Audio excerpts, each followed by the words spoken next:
messieurs, bonjour.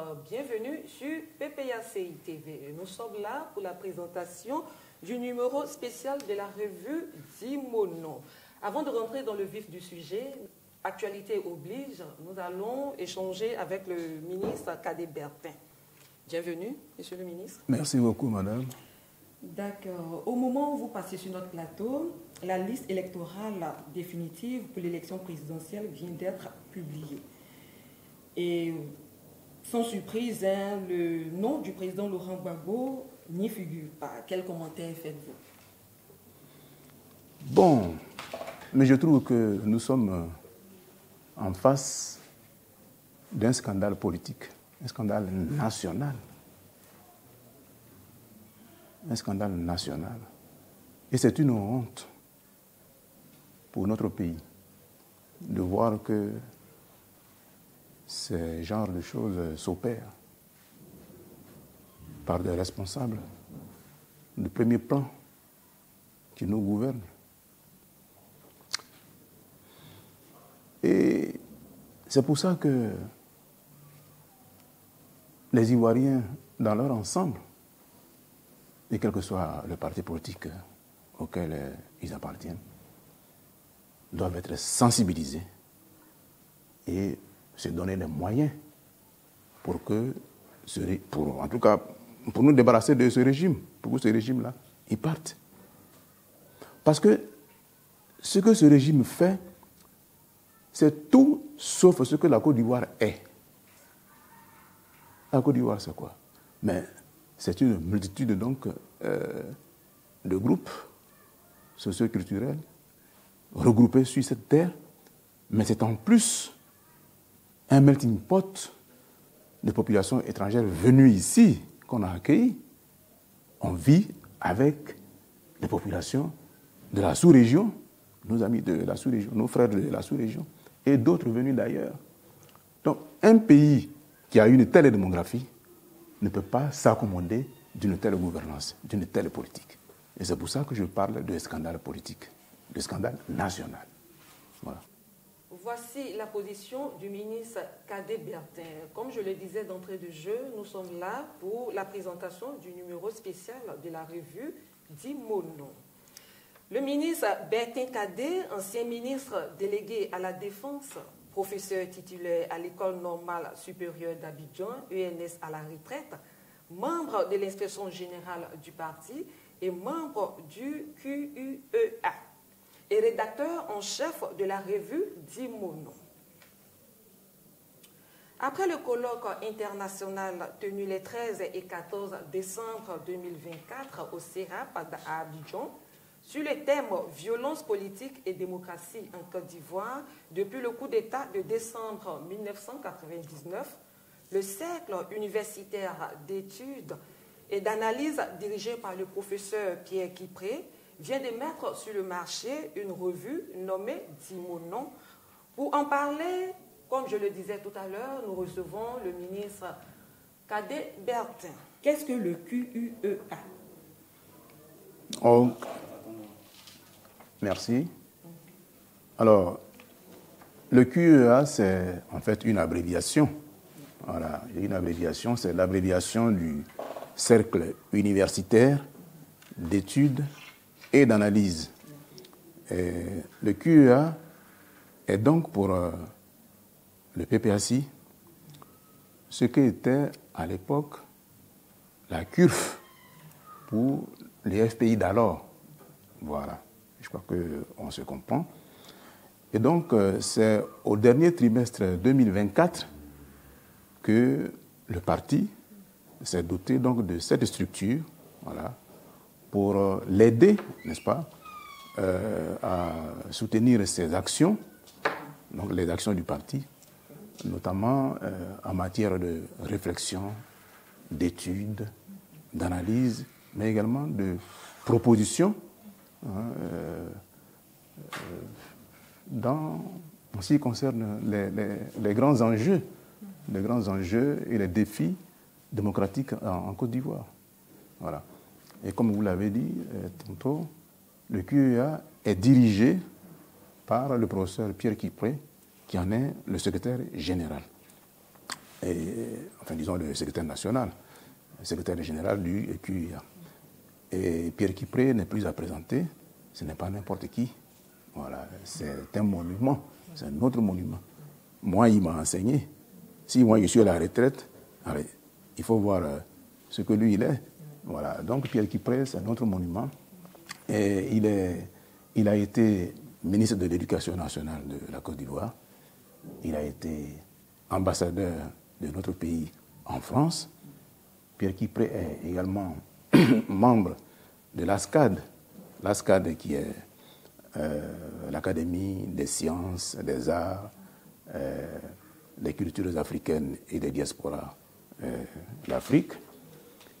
Pierre Kipré est également membre de plusieurs sociétés savantes en Afrique et à travers le monde. Et il est vice-président du PPACI. Donc voilà, pour ce qui concerne le QIA. Voilà. D'accord, merci Monsieur le ministre. On continue. Après son colloque les 13 et 14 décembre dernier, le QIA vient de publier un numéro spécial de la revue Dimono. Alors, pouvez-vous nous expliquer un peu ce que c'est que la revue Dimono? Alors, la revue Dimono, c'est un instrument de communication du QEA. Voyez-vous? Voilà. Elle a pour objet la promotion des valeurs de démocratie, des valeurs de liberté, des valeurs de justice, qui est donc l'axe central du combat du PPACI. Voilà. La revue Dimono est, disons, l'expression Dimono. Parce que pourquoi on l'appelle Dimono? Voilà, donc l'expression Dimono vient des Abrons. Hein, a été emprunté au peuple Abron de Côte d'Ivoire, qui est un peuple dans le nord-est de la Côte d'Ivoire. Et ce terme, dans la langue locale, signifie manger à nouveau, revivre à nouveau, reprendre vie. C'est cela. Autrement dit, toute herbe, toute plante, voilà, brûlée donc consumée par le feu de brousse, eh bien, à un moment donné, avec le temps, renaît, repousse, reprend vie. L'expression Dimono signifie également tout arbre abattu, mais qui repousse par la suite et qui donne un autre arbre qui devient plus tard un grand arbre. Donc, voyez-vous que pour nous, c'est tout un symbole. Hein, tout un symbole.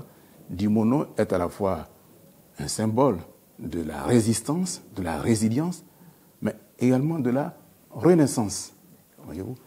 Et quand vous ramenez ça à la situation du PPACI et de son leader charismatique, Laurent Gbagbo, vous voyez très bien que Dimono s'applique bien, en tout cas, à notre structure, à notre revue.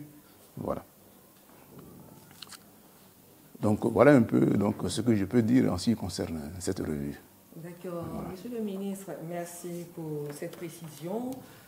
Vous êtes le rédacteur en chef. Peut-on avoir la composition du comité éditorial? Alors, disons que, évidemment, Pierre Kipré, le professeur Pierre Kipré, est le directeur de la revue, tout naturellement. Voilà. Vous savez, chez moi, on dit le marigot prend le nom de la personne donc, qui a découvert la source de l'eau qui l'alimente. Donc, tout naturellement, Pierre Kipré donc, en est donc le directeur. Et il a bien voulu donc, votre serviteur, Bertin Cadet, en soit donc le rédacteur en chef, c'est-à-dire le coordonnateur de toutes les activités de production et de diffusion Et donc, mais au-delà de ces deux personnes, de ces deux personnalités, il n'y a que l'équipe éditoriale comprend d'autres personnalités, n'est-ce pas, du monde universitaire. Oh, je cite pêle-mêle les professeurs Marie-Clémence Adom, qui est donc membre de l'équipe éditoriale, Elle est donc, vous le savez, présidente de l'école du parti. Il y a également Joseph Assi-Beignet, Hilaire Bowie, Faustin Dédicéry, le professeur Jean-Francis Ekungun, David Béré Komono, Toussaint Toutou, le médecin professeur Toussaint Toutou, le professeur Bago Michel Koudou, Fadogoma Soro, Théophile Nyagne, Félix Tano, Marie-Chantal Gata, Alphonse Sékré-Bogué, Gaston Wakubo, Gilbert Assi, Guédé Zihiri, etc. Donc, voilà quelques membres donc, du comité éditorial. Donc, voilà donc la composition du comité éditorial. Pour ce numéro spécial, vous avez traité de 4 axes. Donc, nous allons les citer. Au niveau de l'axe 1, les formes de violence politique d'hier à aujourd'hui. Axe 2, les acteurs et commanditaires de la violence politique. Axe 3, l'idéal démocratique en Côte d'Ivoire, manifestations, limites et perspectives.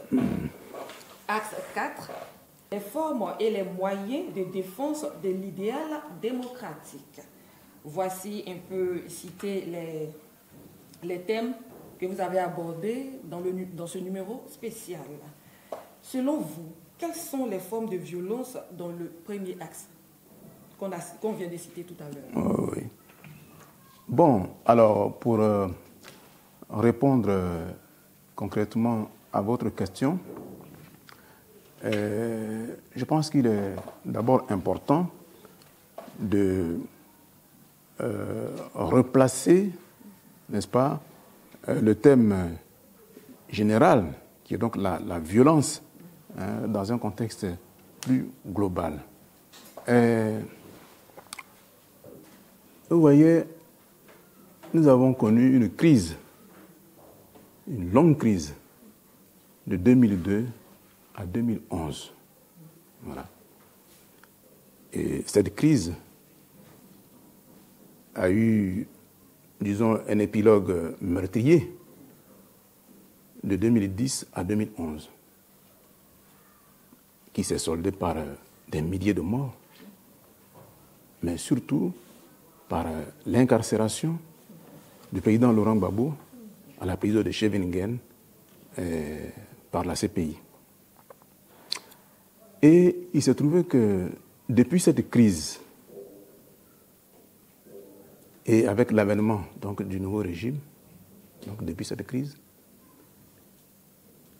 la violence a été à son paroxysme. Jamais la violence, la persécution n'a autant été dirigée contre les populations d'un pays. À quelle fin? Rien que pour accéder à la magistrature suprême. Et donc nous avons analysé la question et nous pensons qu'avec les élections donc, qui vont venir, il est important de faire le point, un inventaire sur l'ensemble de la question, de ce que ça recouvre comme thème, pour sensibiliser les Ivoiriens sur cette question fondamentale. Et c'est pourquoi le thème que nous avons analysé dans le cadre donc, de ce colloque porte sur la violence. Violence politique et démocratie en Côte d'Ivoire depuis décembre 1999. Mais les formes de violence, elles sont variées. C'est vrai qu'il y a le braquage des élections, c'est une forme de violence. Le non-respect des institutions, alors que c'est nous, c'est le peuple de Côte d'Ivoire qui a pris ces institutions, mais le non-respect de ces règles démocratiques est une forme de violence. Mais l'accent sur lequel nous voulons mettre, le point sur lequel nous voulons mettre l'accent ici, c'est les violences, j'allais dire, militaires, armées, qui déstructurent toutes nos structures, qui envoient les gens en exil, dans les prisons, Et donc, ces formes de violence, elles sont nombreuses, elles sont même verbales aussi. Et donc, les spécialistes des différents domaines de la recherche se sont penchés sur ces questions et ont décliné, n'est-ce pas, tous les aspects, toutes les formes de la violence politique. Parce que ce qu'on dit, le verbe, c'est une forme de violence, ça peut amener à des choses plus violentes.